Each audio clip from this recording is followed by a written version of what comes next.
All right, here we go. Today we have former NBA player Rex Chapman. Welcome to VladTV. Thanks for having me, man.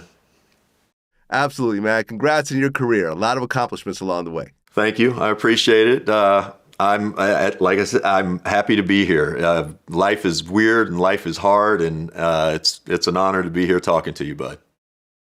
Well, it's your first time here. I want to start in the very beginning. So, born and raised in Kentucky. Yep. Born and raised in Kentucky. Born in Bowling Green, Kentucky. My mom and dad got married. She got pregnant. Was a cheerleader in college. My dad was a basketball player, and she was a sophomore, and she got pregnant with me. They got married, and my sister and I have a younger sister that was born about 22 months later, and then we moved to Owensboro, Kentucky when I was about 3 years old. That's where my father's from. He was a high school basketball player, college basketball player, and then he played professionally also. But yeah, grew up in Owensboro, Kentucky. Great sports city to grow up in, a town of for Owensboro, it's big. It's about a town of about 60,000, which at the time was like the third biggest city in Kentucky. I don't think it is anymore. But for Kentucky, it's definitely a city. Like, I didn't feel like I grew up, although it was very rural, I didn't feel like it was that. I felt like I was from a city. Okay. Now, your dad played in the American Basketball Association. Yes. Now, during that time, was that before the NBA, or like what exactly? It was before before the ABA and NBA merged. Right before they did. So it would have been like, I'm making this up, but like 70, 71, 72. And then my father played a couple years, hurt his back, retired. But I think right around that time is when the NBA and ABA merged. Right. And he became a coach. Yep. He was a coach he was my dad, and I know he played. He had played, but I really just knew him, as a coach. So I knew like everybody in my town knew him.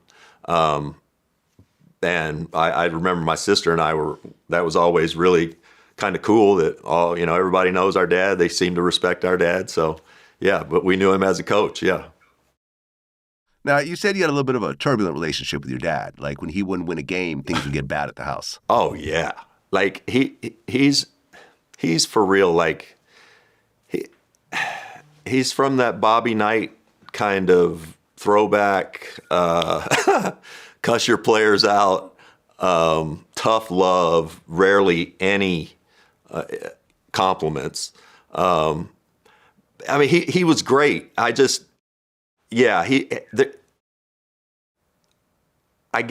I became kind of confused when I was about 15 years old because I was better than most everybody in our area, but he was recruiting other guys he coached in college at this point, and he was recruiting other guys in our area to go play for him. And one day I just asked him, why aren't you recruiting me? And he said, he looked at me weird and he said, well, you may be too good to go to Kentucky Wesleyan.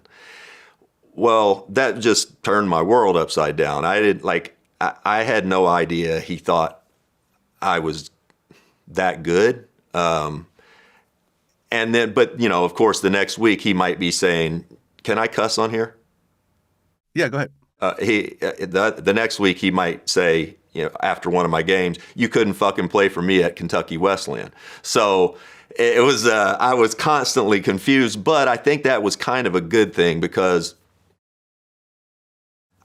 he knew that it was going to get tougher for me when I played against tougher competition in college and whatnot. And I was a very kind of a nice kid. My mom's very nice and sweet, and we all raise our kids to be that way. I know we did with our 4 children. You can't really be that and be a really good basketball player or a professional or really play seriously in college if you're just so nice you won't fight somebody from time to time. And I think my dad kind of saw that, and he needed to kind of pull that out of me. So in many ways, I'm very appreciative for it. They weren't always the most fun lessons to learn, though. Okay, so with your dad being a college coach, did you pick up a basketball as a baby, pretty much? Or? Yes, I don't remember ever not dribbling a basketball. Like as soon as I could, 2, 3, 4 years old, I could, I was dribbling. And then my dad coached in high school when I was really little, and I would go to all his practices and stuff after school. And I'm sure I tried to emulate those guys doing whatever they did. And, I say in the book, that the book memoir that I'd written, that, I could probably dribble between my legs and behind my back, and before I knew that was hard. And so I had an advantage. You kind of grow up around your parents, and you kind of know what they know. You absorb what they absorb, and I tried to absorb every bit of basketball knowledge my dad had. Okay, so you get to high school, which is Apollo High School. Yep. And you become a star basketball player over there. Yeah. Yeah. I was always really advanced in basketball. Like I could play with kids several grades ahead. And by the time I was in 6th, 7th grade, I could play with, in men's leagues and stuff. So I was always advanced. But then when I got to like 8th grade and 9th grade, everybody had reached puberty. I hadn't, and I was small. I hadn't really grown. I was about 5'7", 5'8" as a freshman in high school. But I was athletic. Over that summer, over 3 months, I grew 6 inches, and so I always had kind of the ball handling and passing ability of a smaller guard, but I grew. And then my dad was really athletic, apparently, and I was always very coordinated, very athletic. But once I grew, it was like the athleticism just kind of blossomed, and I think that it helped me basketball wise, but I think it stood out. And yeah, I didn't plan on that happening. I'm glad it did. Okay. And by the time you finished high school, you were Mr. Basketball of Kentucky, Gatorade State Player of the Year, Associated Press Player of the Year, McDonald's All-American. Radio host Matt Jones said you were the biggest high school basketball player that ever came from the state. Later on, you were inducted into the Kentucky High School Basketball Hall of Fame. Now, going to the McDonald's All-American, that pretty much guaranteed an NBA position later on. No, not really? No, it doesn't. You would think that would be the case. That's not. I mean, I'm making this up, but of the 24 McDonald's players that were in our class in 1986, maybe half of them had NBA careers. Now, the half that did played for a decade or so, but it doesn't really work out that way. You would think. And normally the guys at the very top of the class, which I was, top 1, 2, 3, 4 players, it's a good indicator that this person has talent. But you just don't know until guys start playing against better players consistently. Like, who are some of the standouts in your McDonald's All-American team? In my class, well, there was always a debate whether myself, Terry Mills, or J.R. Reed were the best player in the class. Excuse me. The truth is, none of us were. Derek Coleman was the best player in the class. The rest of us, I think we came out early from college. Derek stayed 4 years and ended up being the number 1 pick in the draft when he did come out. But Derek was the best, and we did have a really good class. Ramil Robinson, Pete Chilcutt, Mark Randall, Scott Williams, a lot of really good pros. No, like Derek was probably the only one that was an all-star. But yeah, I mean, it's a good indicator, but doesn't always work out that way. Okay, so you're getting ready to graduate high school, and you're obviously very heavily recruited. Now, Michael Jordan called you to try to get you to North Carolina? Yeah, yes. I was recruited pretty much by every school coming out of high school. I had narrowed my choices to 5, and that was North Carolina, Kentucky, Louisville, Western Kentucky, and Georgia Tech. My father went to Western Kentucky, and it was close. But yeah, so Dean Smith and his staff came to my hometown for an in-home visit, and I guess I had mentioned to Dean, Coach Smith, during the visit that I really like the guy I think he was a rookie at the time. I really like Michael Jordan, who just played for you. And, this was before he's Air Jordan and all that stuff. So, very shortly thereafter, Dean had Michael call me on behalf of, him and, tell me how great Dean is, and playing at North Carolina, there's nothing like it. It was really cool, but I wasn't going to go to North Carolina. Right. You went to University of Kentucky. Yes, I did. I very oddly, my dream school, my whole life growing up, the University of Louisville, and they're very close to they're closer to Owensboro than Lexington was, which is where the University of Kentucky is. So I grew up idolizing Darrell Griffith and those teams that Denny Crum had, and they started recruiting me very early. Really before everyone. They were there. And but at the very last second, Kentucky switched coaches.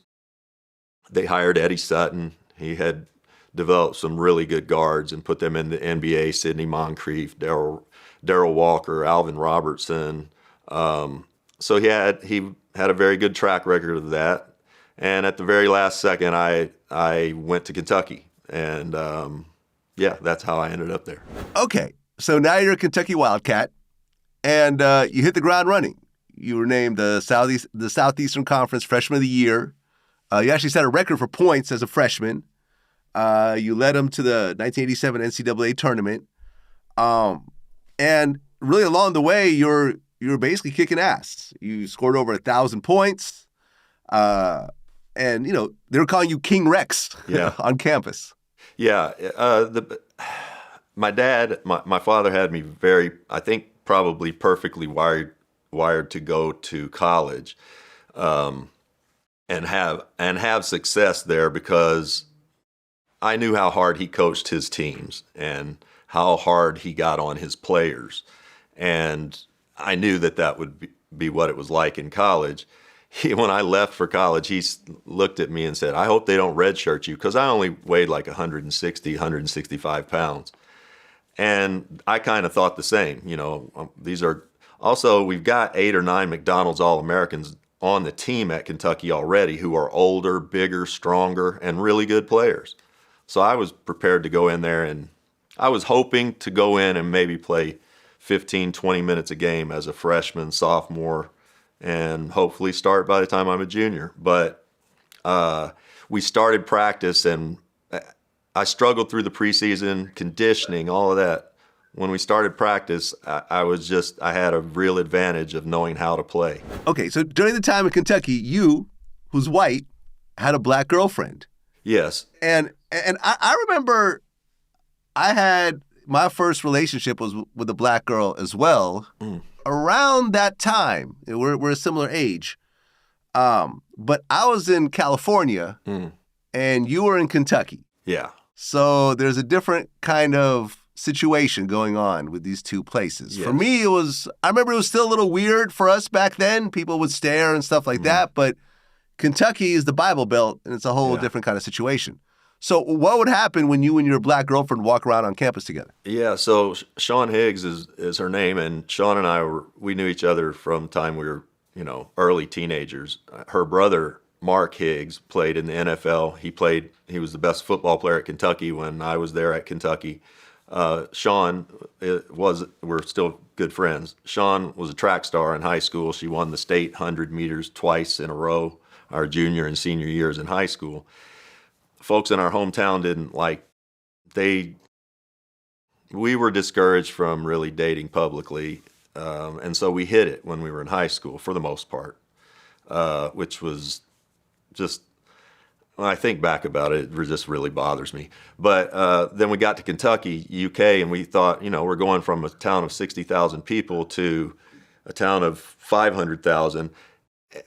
We thought we were going to New York City, where people wouldn't care. And all the schools that recruited me, they knew Sean was my girlfriend too. So this was, I was under the impression wherever I went that was going to be okay. And we had walked to class one of the first days, and I got called into the coach's office afterwards, and he said, Rex, people are talking. You and Sean, if you're going to see each other, you need to do that at nighttime, behind closed doors. Don't be public about it. And I thought it was a joke. It wasn't a joke, and I didn't know how to respond to it. I was 18. And I just did the most cowardly thing in the world, and I said yes, sir, to him. And, I didn't follow through with any of that. We constantly tried to get caught and just make the media write about it. But nobody would touch it. And, the hardest part for me was everything basketball-wise was great. It was great. It wasn't easy, but it's something I'd been doing my whole life. The other part about it that was hard was most of my black teammates were dating white girls on campus, and nobody said a thing to them about that, as they shouldn't have. But I didn't understand why I was being singled out here. And, well, I knew it was just pure racism, because the people that are telling me to not do this, they haven't even met my girlfriend. So right away, I felt like they were morally wrong. I felt powerless, though. Like I didn't feel like I had anybody to talk to,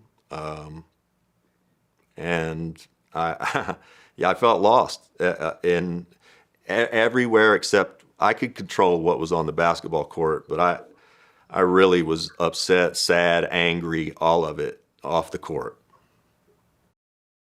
Okay, so by 88, you decide to leave college and enter the draft. Yes. And you picked up a fairly high-level agent, David Falk. Yeah, that's my guy. Who had a bunch of the top players, including Michael Jordan. Yeah. But before you actually joined the NBA draft, you decided to try out for the Olympics. Right. I played on Team USA after my freshman year. Started David Robinson, Danny Manning.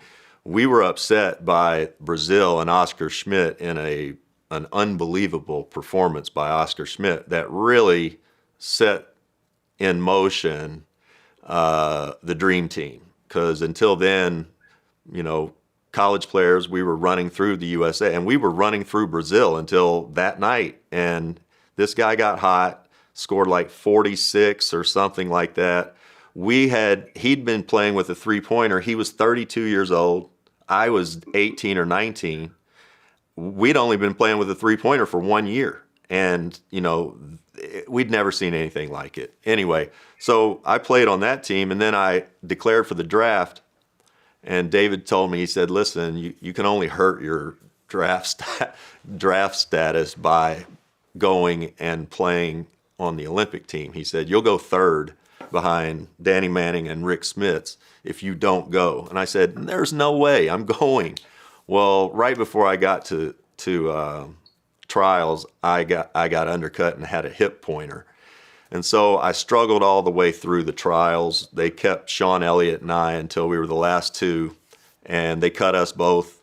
I ended up going, my college coach didn't do me any favors in the league. I ended up going eighth to Charlotte in the draft, the first year of the Charlotte Hornets franchise. Okay, so like you said, the NBA draft came around, and the Charlotte Hornets are an expansion team. Right. Brand new They just team. got formed. Brand new. Yep. And you were actually the first player ever drafted by Charlotte. Yep. And like you said, you're number 8. Correct. So you get drafted. I mean, how did it feel after all this time? Because look, at the end of the day, yes, you're very talented in high school. Yes, you're very talented in college. But the NBA is a whole different beast. Now you're competing against the best players in the whole world. Right. And not everyone makes it to the NBA, even if they have a basketball coach dad or whatever else. Well, and, and you're not making money up to this point either. When you finally got drafted, and a fairly high draft pick, how did it finally feel at that moment? Well, first I was making money in college. I was being paid in college under the table, so I had some money. Then that's part of how I got to UK. So hold on. Let me interrupt you for a sec. How much money were you making in college? Because obviously this was before the NIL deals and everything else like that. Yeah, as much as I ever needed, I could go. I knew where to go to get it. And many times it was just these are just boosters. Okay, boosters, boosters. And before I left, I was offered $700,000 to stay another year at Kentucky. Wait. This is in the 80s. You were offered $700,000 to play one more year in college. Right, in the 80s. And I remember at the time when that happened, then that's in the book also.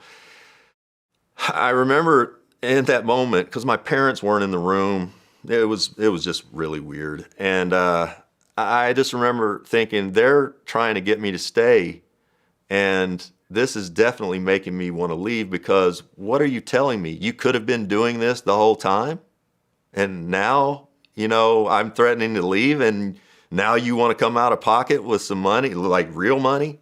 And so that made kind of my decision to leave easy. Now, the next year I signed my contract, and it was for $675,000. So I took a pay cut to leave school. Well, I just looked it up while you were talking. $700,000 in today's dollars is like $1.8 million. Right. Yeah. Yeah. Wow. Oh, I felt like people were dishing out that type of money just so they could have one more in college. Player on college. That's wild. So that just tells you,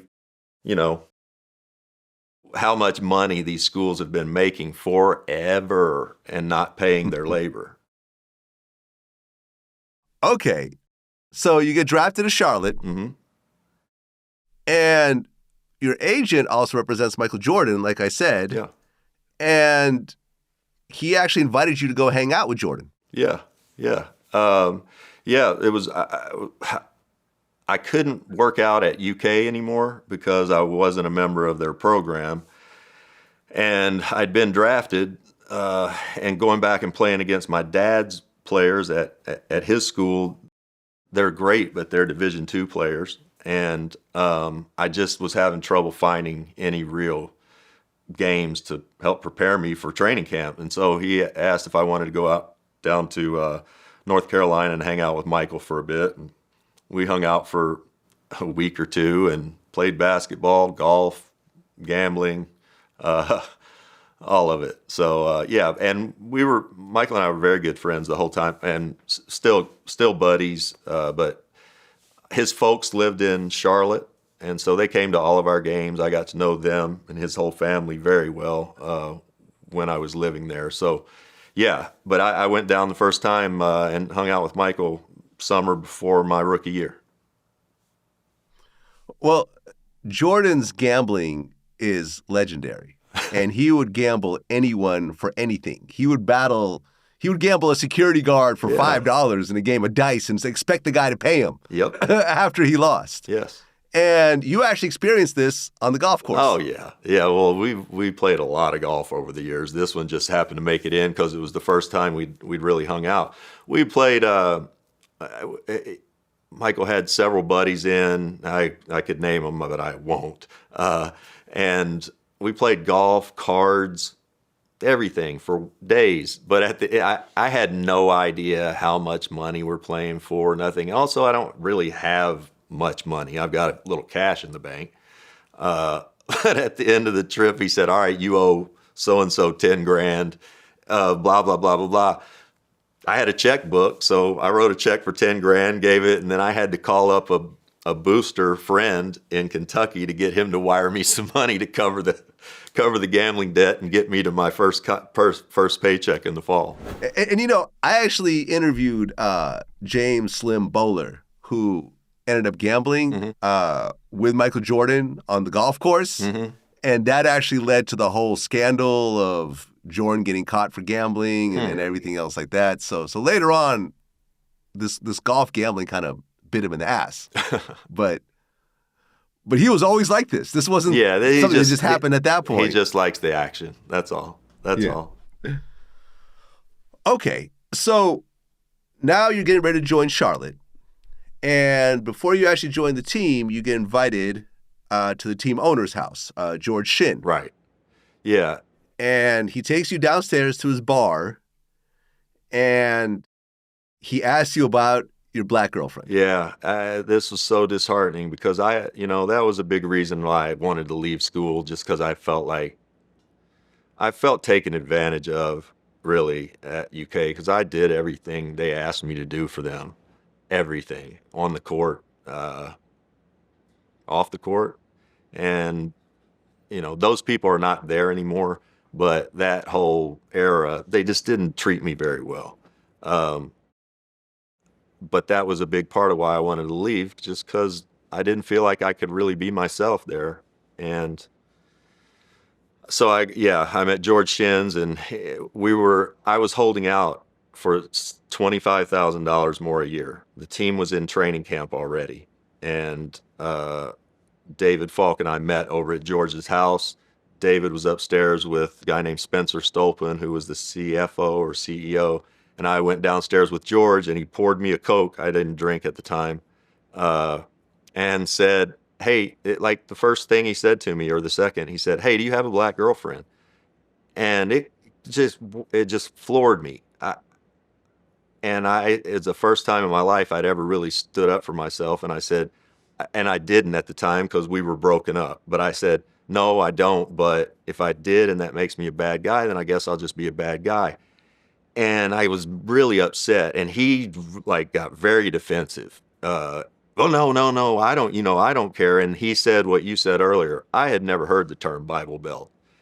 And he said, well, no, I don't care. It's not me. He said, but, we live here in the Bible Belt. And when I heard that, I thought that has to be some reference to Jesus and the Bible, and that people think that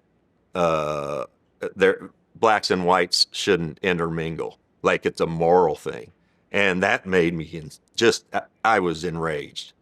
And we went upstairs, and he gave me another $25,000 just like that. And I started practicing the next day. But that was how my stay in Charlotte began.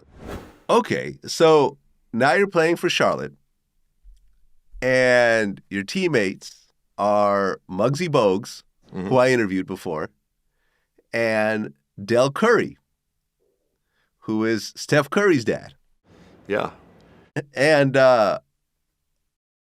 Steph was a baby at the time, and I guess when Del and his wife would go out to dinner, you would sometimes babysit Steph. Right. Yeah. And this is actually my favorite part, when I went through your book. This is my absolute favorite part in the whole book, where you basically said that you'd be hanging out with Del and Muggsy and Steph Curry, the baby, and you guys would basically talk about how great players you guys all are, not knowing the best player out of all of you is the baby sitting next to you. That's right. Yeah, I was always relegated to the back seat. Somehow Muggsy got all the leg room in the front seat, and somehow we didn't put him in the baby seat.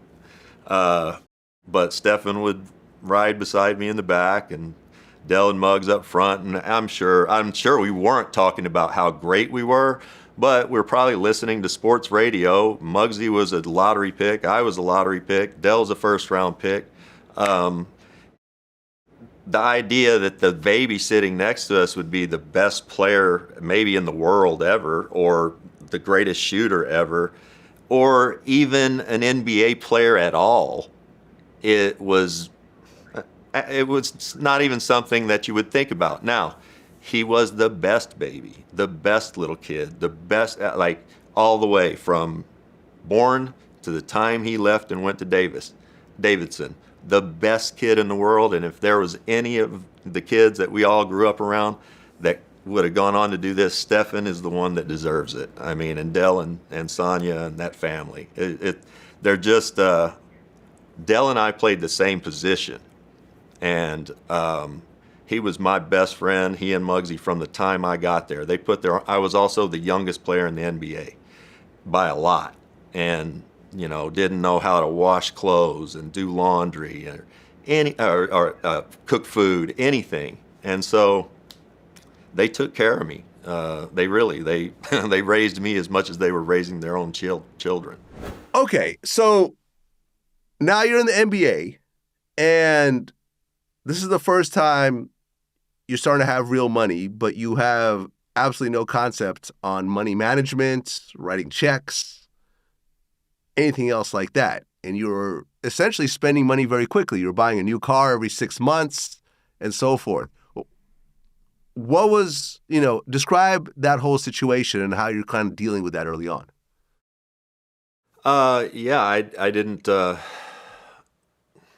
don't know. I was just very young. I didn't, I didn't come from money. We didn't have money.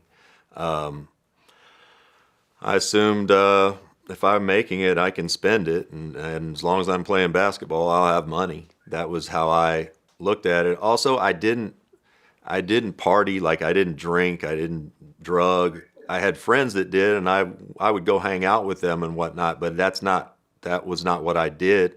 I got to Charlotte, I was still a minor. Most of my friends, Dell, Muggsy, both of them were married with children. Most of my teammates were married. They had come from the expansion draft. Even a rookie that was with me, Tom Tolbert, Tom was 2 or 3 years older than I was. So I think I was bored a lot, and I bet I bought 3-4 cars the first year, and I was constantly just trading them in, just bored and, not wanting to, and had a lot of time, a lot of money, and it's probably just weird happenstance that I didn't fall into drugs and alcohol as an early guy, as an early, young age. Well, but early on, you would go to the racetrack a lot. Yes, I did. So I grew up going to the racetrack when I was a kid with my father, and which I loved. But I also thought that's just what grown-ups do. That's what dads do. And I would do that in high school. I would leave, and some of my buddies, we'd go over to Ellis Park, and I'd spend several hours just thinking about nothing, reading the racing form. That was comforting. And so, but I didn't do that in Charlotte because there were no thoroughbreds in North Carolina. They don't have thoroughbred racing there. There were no OTBs there. So now in the summertime when I would go to Lexington, I was at the track every day. And I gambled. That was what I played basketball, I gambled, and I played golf my whole career, and to excess. Early on, like your first couple of years at Charlotte, how much money did you lose at the racetrack? I'm not sure. I would say if I made, in my first year of making money, I bet I lost $100,000. Wow. Yeah, making 700, probably $100,000 after taxes. Right. Yeah. Well, right. You could take 700. So this is something that's not in the book. So, first payday ever, and this is before computers, really had, So you would come after practice. If the front office got a message for you, a phone call or whatever it was, there would be a note, an actual physical note on your locker on your chair. That's also where your check was left every month, or your check stub that has been wired into your bank. So, but it was my first payday ever, October 15th. I've never been paid, before. I've never had a job before, and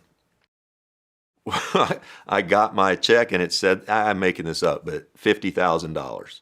And blah, blah, blah, Social Security, federal, state, and then down at the bottom, net.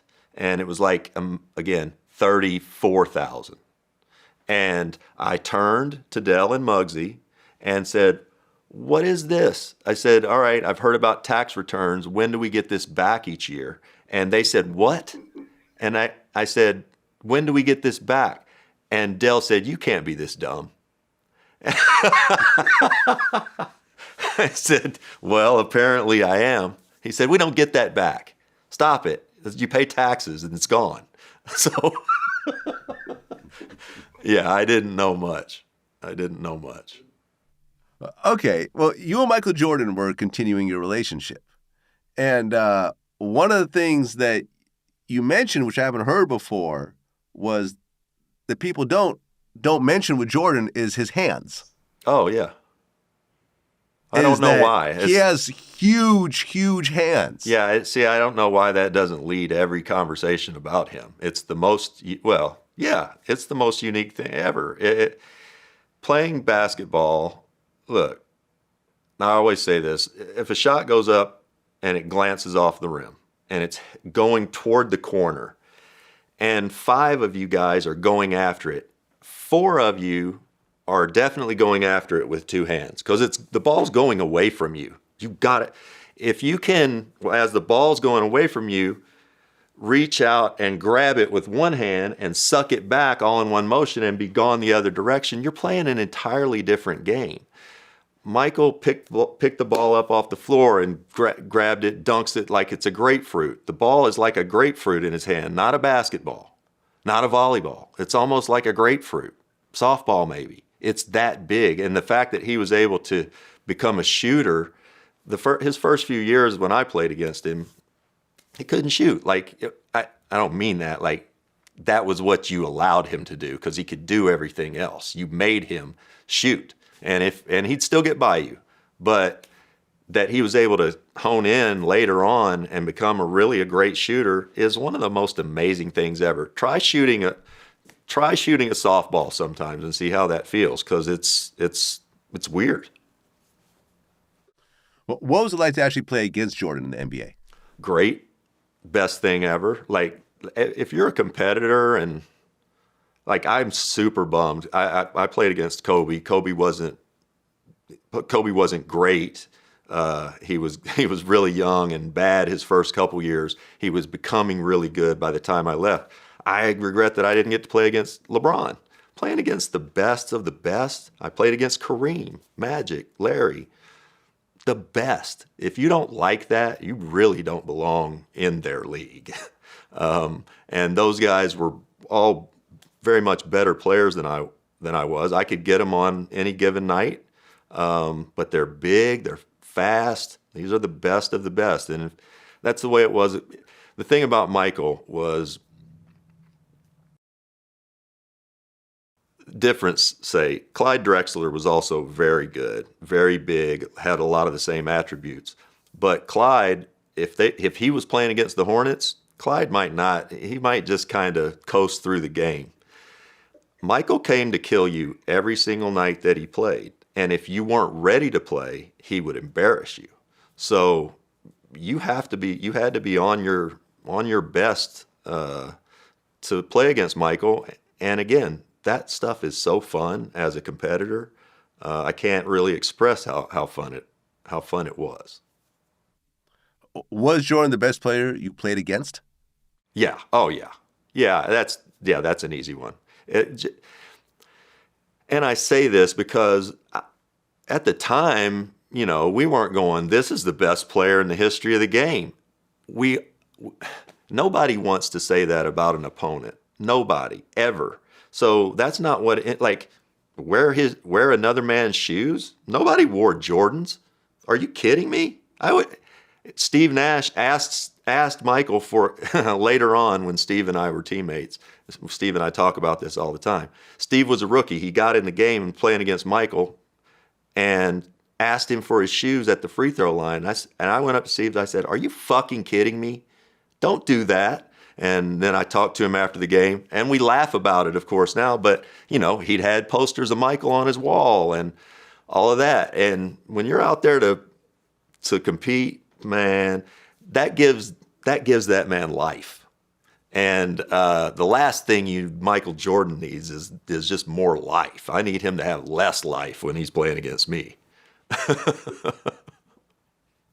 Okay, so by 1990, there was an interesting story you wrote about in your book. There'd be a married woman, who would always sit behind the bench. Yeah. What happened next? Yeah, so Dell and Muggsy had told me that there was, I don't want to get too specific, but had told me that there was a woman, not a girl, a woman, because I am a teenager at the time, that was sitting behind the bench, that she never takes her eyes off of me, like not even when I'm on the bench or during timeouts, that like, she's focused in. And once I saw it, I was like, okay, this is weird. Like there was never a time I would look over at her that she wasn't looking directly at me. And it just really weirded me out. And one night I'm driving home after the ball game, and I look over at a stoplight. She's right beside me in a really nice car. And she didn't really wave or anything. She just looked at me. And I drove on home. She followed me home. And I pulled in my subdivision, and she kept going. And I want to say that happened another time or two. And I told them about it. And they said, man, you need to call the cops. And I was like, well, she hasn't really done anything. Also, I don't want to tell them this. This is like, I'm embarrassed. I'm a kid. This is to me, this is an old woman. And so one night I'm at home, and I look out front, and her car is out front, or what I thought was her car out front. And I called one of my neighbors, a guy named Pepper, and said, hey, what do I do? He said, call the police. So I called the police. The police came. As they pulled in the subdivision, she started to peel out, and they hemmed her in. And they got her out. She was naked. She had sex toys in there. And she was just out there in front of my place, just doing her thing. And I didn't tell anyone. I was so embarrassed. I thought if I told Dell and Muggsy, they might have found out about this in this book, because I didn't tell anybody for a long time. I just thought it would be a never-ending stream of shit if I told them that this had happened. And I'm sure it would have been. Okay, so at one point, your dad ends up retiring from his coaching job, and you guys go into business together. You guys open up a restaurant, which ultimately goes out of business. You guys buy some low-income apartments, but there's not really a lot of experience. And at one point, your dad ends up getting to some gambling problems, and he had to actually go to you and admit that he had been essentially spending your money in a way? Yeah, I don't know if that's really how. It's kind of complicated. I don't know. We had a problem at the bank, and I was made aware. Also, not a secret that my dad gambles. That is not that's something that we did together that we could do and go around and be around one another. That and play golf. Those are two things that we did together, and I really enjoyed that.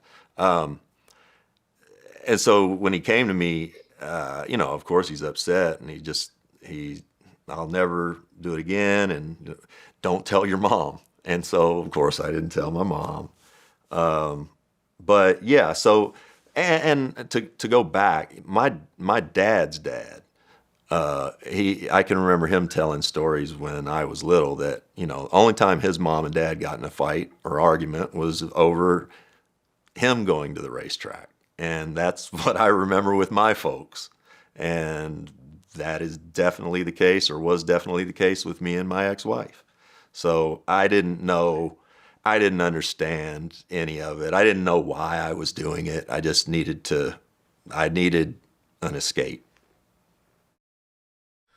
Okay, so then 1991, you end up signing a 5-year contract extension with the Hornets for $10 million. Mm-hmm. And at the time, that sounded like $10 billion to you. You had no idea that you could ever spend this much money and it'll last forever. Right. What were some of the craziest things that you were doing with your money after you got that extension?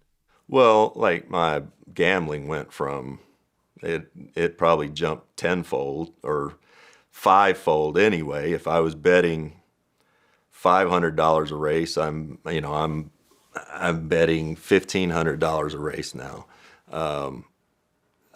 It just didn't make any sense. But cars, all the time, going on vacations. We did.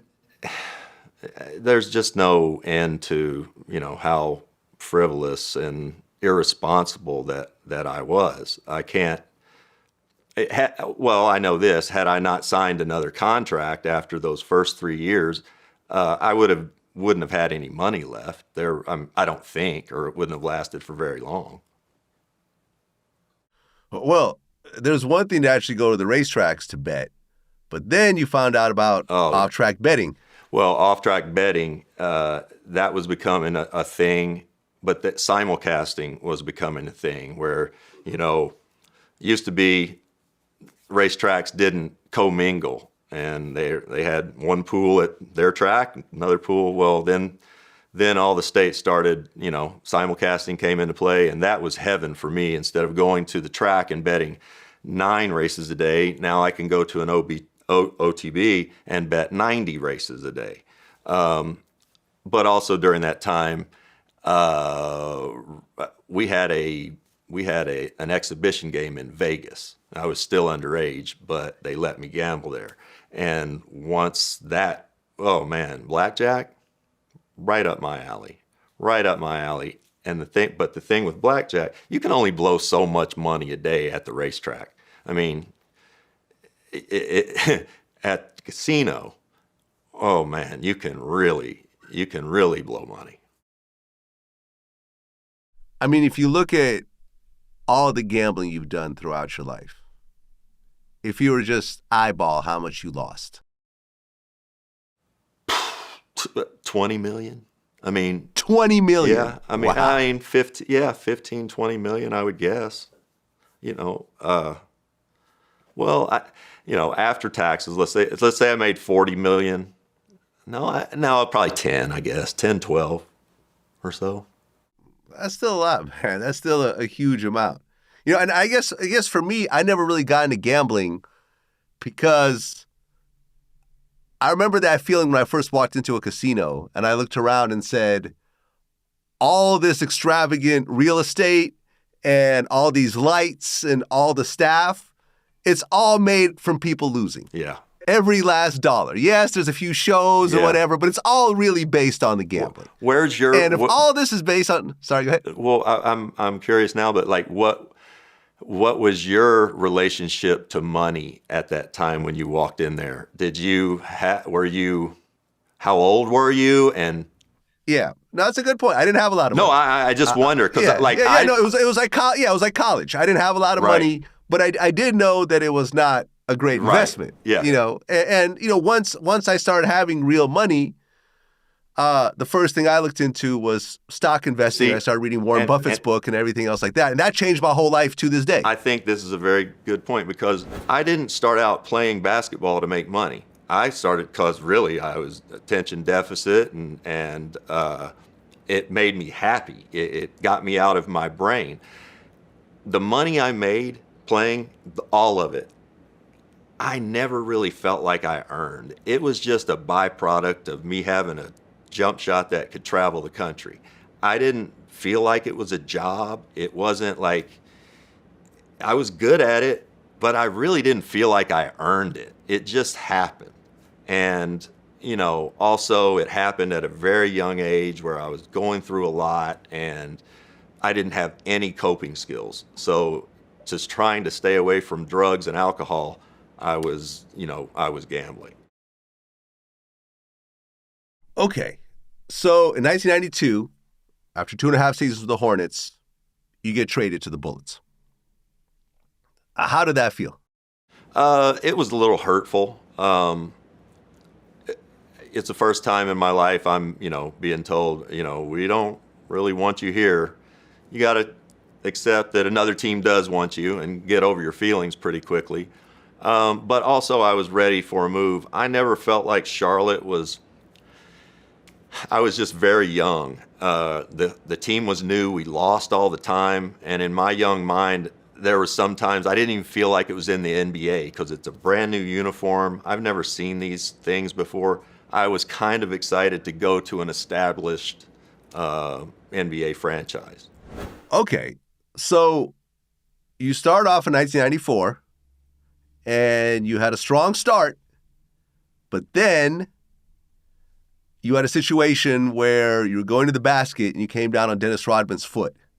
Yeah, I was playing very well. It was a stretch where I probably didn't play 100 games in a row my whole career. I was constantly hurt, ankle injuries. I had really good legs for jumping and bad feet and ankles for landing.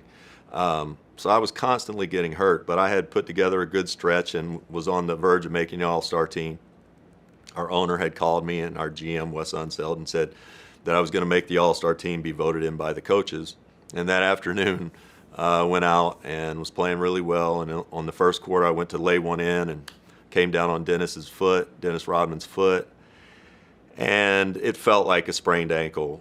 And I started to get up, and I heard their bench yell, and I looked at my foot, and like it was upside down, and the bottom of my foot was facing my face. And so I could see the blood on the side of my, it'd come out, the bone had come out of the skin and the tape and all that stuff. So I just was embarrassed. It hurt, but in that moment, you're just, I feel super vulnerable. You're out there because you're sort of, I don't know, people look at you as this sort of superhuman athlete type of thing, and you are literally broken on the floor in a piece, and it's just a bad feeling. So I dislocated my ankle. Nothing was broken. I had to go to the hospital and they had to put it back in. And then I was in a cast for a little while, but I played 6 weeks to the day later, and that was a really dumb decision. We weren't going to make the playoffs. I just wanted to play. I was healthy enough, but it was really painful. I had a lot of scar tissue, and then the next season I was traded over the summer to Miami. And when I got to Miami, we started training camp, and that ankle was causing me problems. I had developed an Achilles problem due to it, had to get a surgery on my Achilles before I ever played a game in Miami. Well, right. When you went to Miami, Pat Riley just got hired as the head coach. Yeah. What was that like? Great. So Pat and my father went to Kentucky at the same time. They both played at the University of Kentucky. They had an undefeated freshman team. Freshmen at the time couldn't play varsity. And so they had an undefeated freshman team, and my dad and Pat were teammates. I don't think I even really knew that or had I really knew Pat as the coach of the Lakers, and then he was the coach of the Knicks when I was in the NBA, and now he's taken the job in Miami. I just know that his players played hard for him. They respected him, and Miami was a team that was on the verge of making the playoffs, and I had never played on a team that had a chance of playing in the playoffs, so I was really excited about it. Well, that next year, you guys played against the Bulls, and this was during the historic 72-10 run that the Bulls had, and you gave them one of those 10 losses. Yeah. I think if you go back in the history books right now and you look up who was the most points scored against the 95-96 Bulls, the answer is me, and then Karl Malone and Gary Payton and Rick Smits and Reggie Miller and all that. But I caught them on an off night. They came into South Beach in Miami. We only had 8 players available because we'd made a trade the previous day, had some guys en route.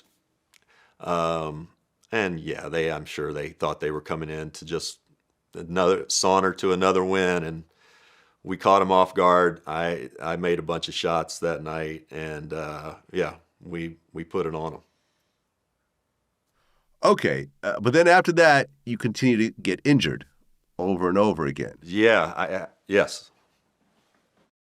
And right around that time, the Miami Heat were in a bidding war to get Juwan Howard, and they're also trying to get Alonzo Mourning back.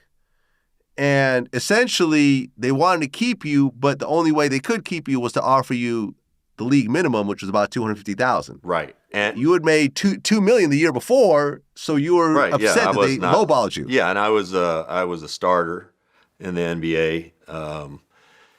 Yeah, I told him I just didn't want to do a one-year deal, and that was kind of the understanding all year long. And the other odd thing about it is Juwan Howard and Alonzo Mourning are also represented by David Falk. So he has all three of us.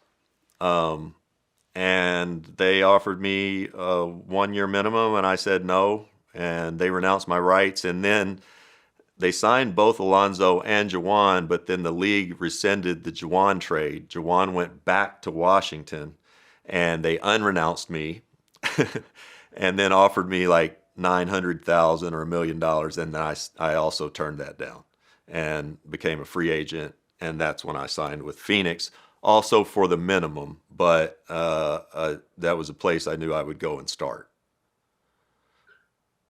Okay, so now you're playing for Phoenix, and then you busted your right index finger in practice. Yeah, I got it caught in a jersey and dislocated it, but I had like an avulsion fracture where a piece of the bone between my fingers broke off and it flipped upside down. So they had to go in and have surgery on it, put metal and a screw in there. And I missed, I don't know, a month of that season. But I had played really well all season, and when I came back, I was maybe even better. So I the rest for my legs probably did me good. Well, you had some memorable games against the Supersonics in the playoffs. In game one, you set a playoff record for 3-point shots. Yep. Later on, Klay Thompson beat that, and then Damian Lillard beat that later on. Yeah, but for 20 years. But how did it feel to actually set that record? You know, I didn't know it was a record. I didn't, you don't. And also, at that time, you got to think about it. Guys weren't taking the amount of threes that they do today. But I think the record was 8 before that, and Dan Marley had it. And so then I broke it and made it 9. And then for 20 years, that record stood. Vince Carter tied it. Ray Allen tied it. Allen Iverson tied it. And I think Klay and Stephen both did until Klay finally broke it. But it stood for 20 years, that's pretty damn cool. Now, playing for Phoenix, you said there was some tension between Jason Kidd and Kevin Johnson, who both went to Cal. And what's actually funny is I went to Cal, and Jason Kidd was going there at the same time that I was going there. I would always see him, see him around campus and everything else like that. We didn't know each other, but he definitely was a superstar on the campus. Right. What exactly was the tension between these two? I don't think anything other than stupid, silly, being young, both being from Cal. They were both the man. And honestly, I think when, Kevin, this was not an era where you played 2 point guards at the same time. And when Jason came in, Kevin was on the downhill at that point. And I just think Kevin, probably felt a little slighted and, maybe didn't take Jay under his wing maybe like he could. And then Jason's also very hard-headed. He's one of my best friends, but he's hard-headed. And, a lot of it was him being immature and young. And I'm sure they're fine now. But, yeah, there was a little tension when we were all teammates. Okay, so in 97, you played for the Suns again. 98, once again, you're on the Suns. Mm-hmm. And you said you made a huge mistake when it came to shoe companies. Oh, yeah. So I had played 2 years for the minimum, and then Phoenix signed me to a 6-year, $21 million deal going into the 98 season. They knew that I wasn't going to play all those years because I was already breaking down. I'd had another leg injury. I'd had another wrist injury. Had a very bad thumb injury in my 12th year, all on my right hand. So they knew that I would maybe only play 3 or 4 of the years. I ended up only playing 2 of those years, but they had to, insurance and whatnot had to pay.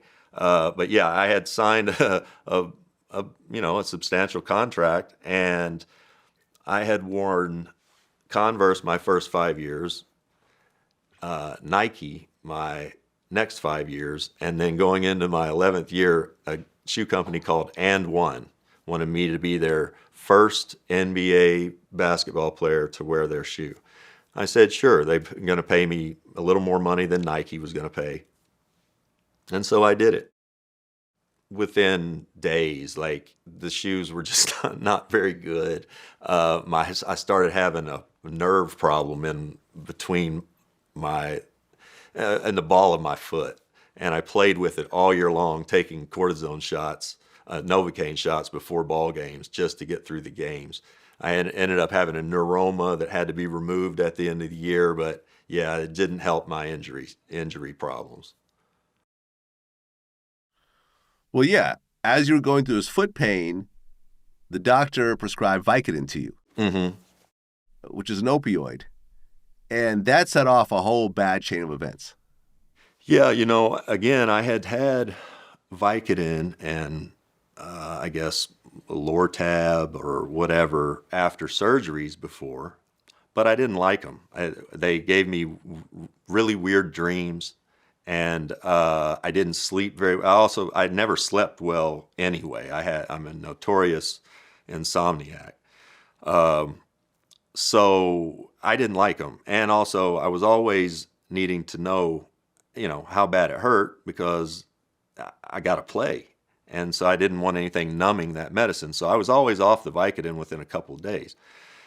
After that foot surgery, though, I found myself, kind of, I hurt all the time, and I'm trying to play, but I found myself kind of, I think, justifying taking the Vicodin from time to time. Yeah, I was in pain, but I kind of liked the way it made me feel a little bit. And I didn't know why, but so when I look back, definitely, there was something about it that, made it very attractive to me. Yeah. Well, the next year in '99, you're still playing for the Suns. And out of nowhere, you'd have an emergency surgery where you got your appendix removed. Right. And which is a very standard kind of surgery, but the doctor prescribed OxyContin. Yeah. And that set off a whole new set of problems. Yes. So, I had this emergency appendectomy in Oakland. We were there to play the Warriors. And, I went in, I had the appendectomy. I came home, flew home with the team that night after the game, and got off the plane. And the doctor gave me a prescription for OxyContin for a month and said, here, take this. And I was like, OxyContin? He was like, no, trust me on it. It's fine. It's new. And I said, okay. So I took it, and I've said this a billion times by now, but in a day or two, I was madly in love, like, with this drug. It was everything that I'd always hoped I would be. Like, I felt like it made me nicer. It made me funnier, made me smarter. It made me a better dad, a better husband. Like, I'm at this point, I know I've suffered my whole life from depression and anxiety.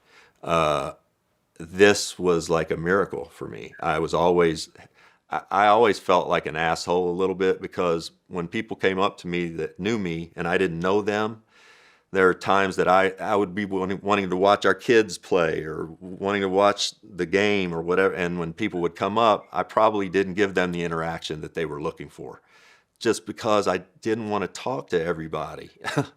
And that drug took that anxiety away.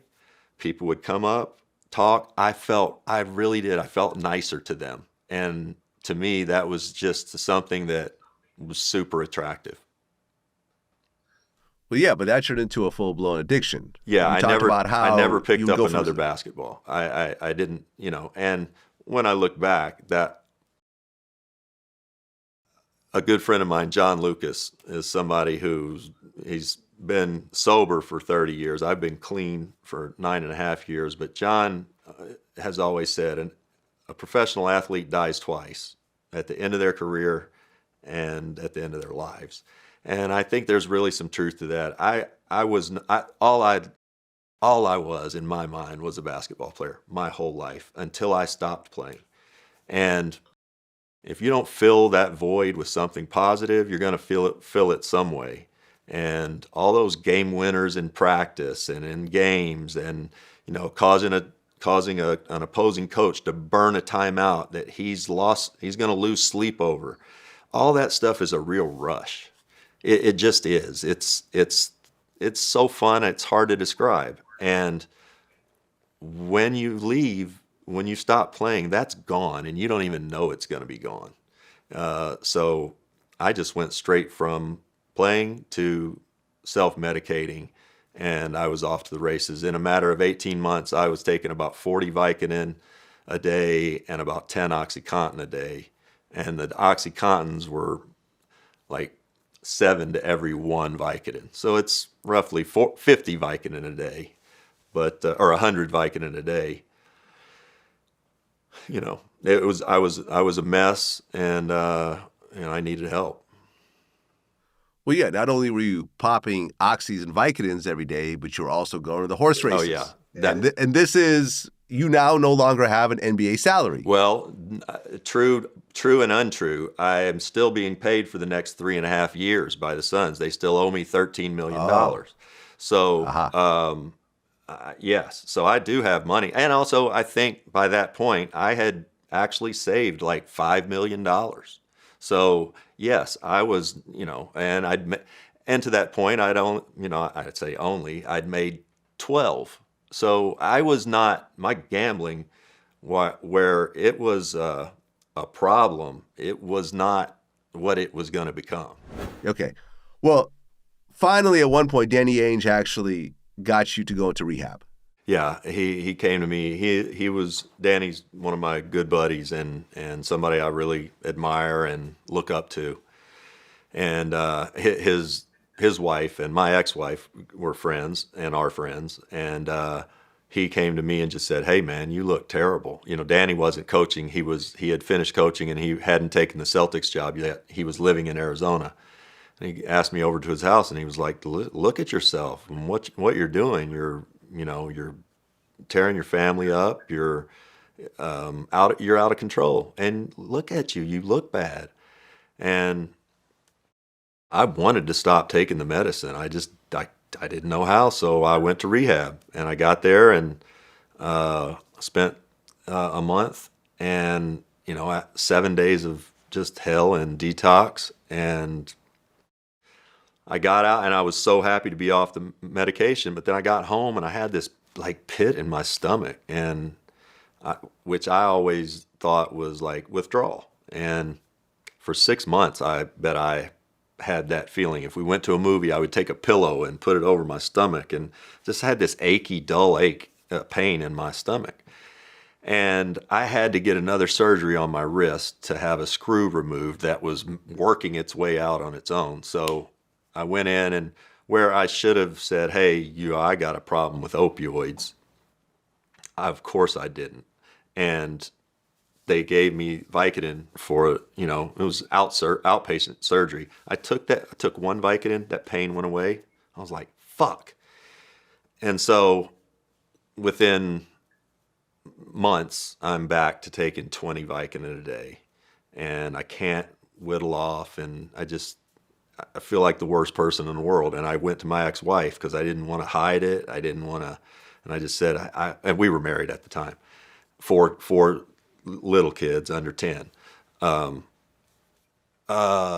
So I just said I need help. So she helped me find a place that was kind of a rapid detox. It was a rehab, but not really. I went over to California. It was like a country club. I got off the medication, came back home, still had that pit in my stomach. I went to see a doctor and he put me on something called Suboxone. And Suboxone's an opioid derivative that's supposed to wean you from opioids, and you're supposed to take it for a short period of time. And he put me on that. And I was on it for 10 years. I took it for 10 years. And over that 10 years, I just went from one, bad decision to another. And I just couldn't get off the medication. Well, you did rehab again. Only after being arrested.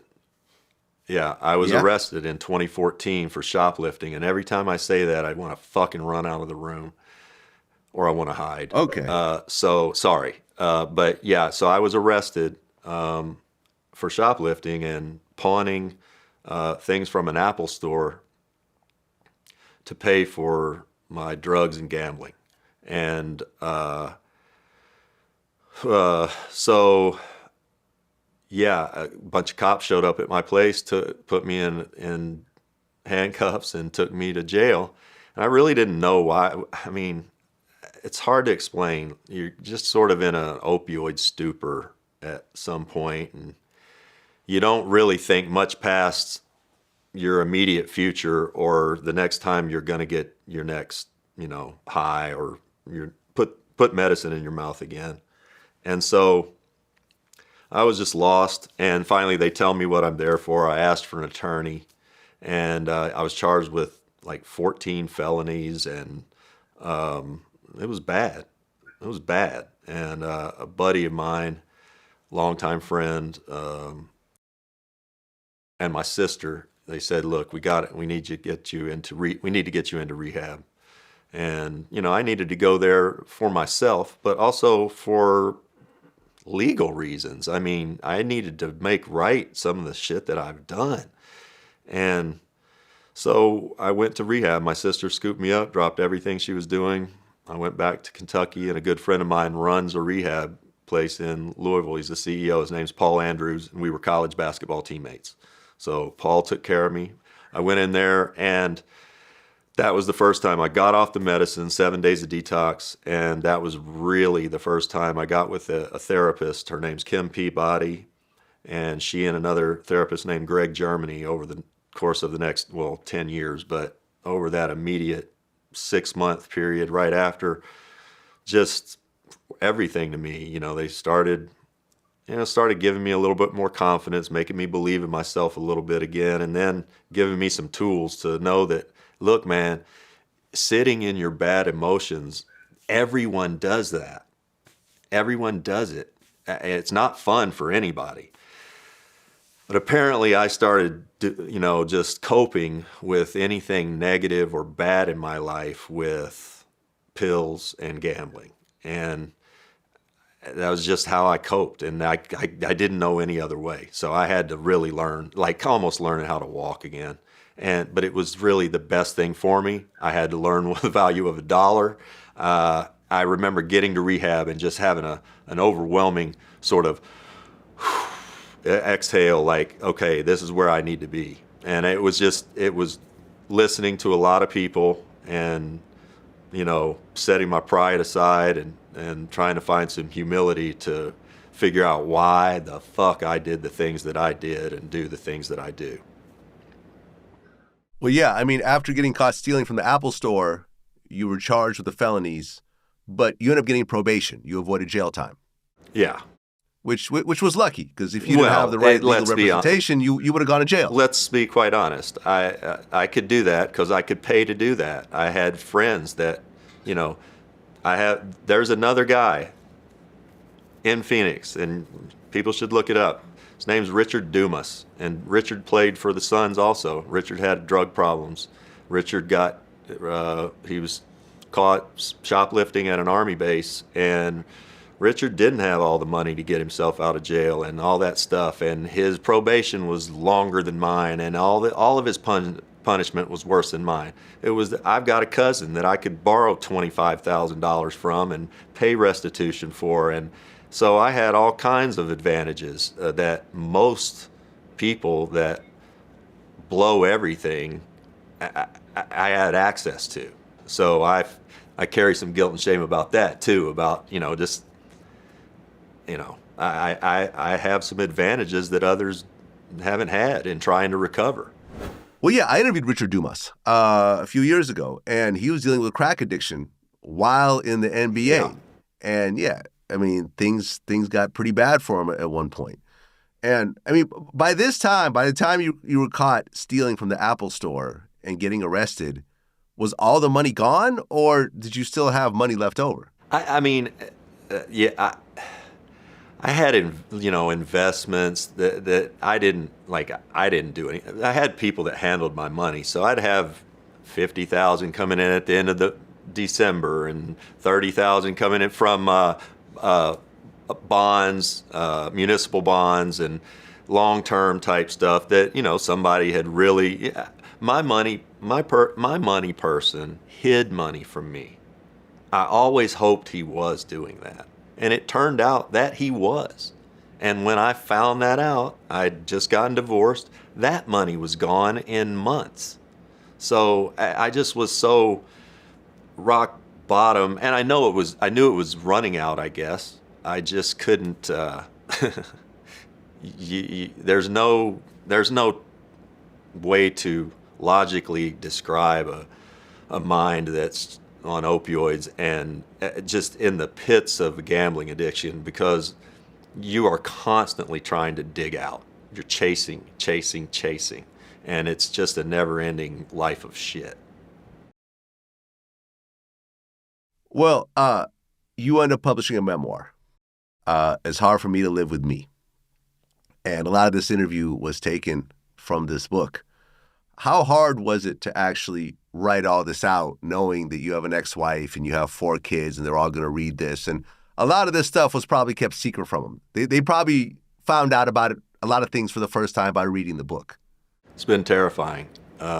Took 4 years to do. Seth Davis, co-author, did all the heavy lifting. He tried to organize my scattered thoughts and the way my silly brain works. But the good part about it is my ex-wife, she raised our kids. I just played with them. She's the best. I love and respect her way more now than I ever did when we were married, and we've known each other since we were teenagers. So, it's just bringing up a lot of stuff for the kids, and they're all ages 31 to 22 now, and they're all adults, and they're so well adjusted thanks to her. But they love me. I love them. I'm so grateful that they do. And I don't know that I could have written this book and not told the truth, but written it and then have them hate it. So, I'm just happy that they're okay with things. 'Cause there's some, it's not a feel-good story. It's definitely a cautionary tale. Well, Rex, I appreciate you coming in, and it's quite a tale, going from the very top in the NBA to having all the setbacks, to having the drug problems, having the money problems, getting arrested, and so forth. And just the honesty throughout the book is amazing. Once again, It's Hard for Me to Live with Me, a memoir, which is right now the #1 new release in basketball books on audible.com. That's crazy. So I appreciate you actually writing this type of book, because I think most people would just be too embarrassed to write it. But yeah. It's extremely honest, warts and all, to actually write all this. And it is a cautionary tale. But it's also, it seems like these days you're good. You're clean. Yeah. You're off drugs. You're living healthy. You're exercising. Yep. And, a lot of people didn't get to this point. A lot of people passed away earlier from these types of things. Opioids is a terrible, terrible thing. I know whenever I've gotten minor surgeries and they've given me, various opioids, I just threw them away. Because I'm like, I'll just deal with it. Because I've heard of too many stories of people that have passed away and so forth. I'll just deal with this temporary pain. Yeah. Good for you. You know what I'm saying? But you got caught up in it, and luckily you're able to get through it. Yeah. Thanks, man. I appreciate it. Thanks for having me. And this has been great. You're amazing. Absolutely, man. Wish you all the best. Thank you. Until next time. Thanks. Peace.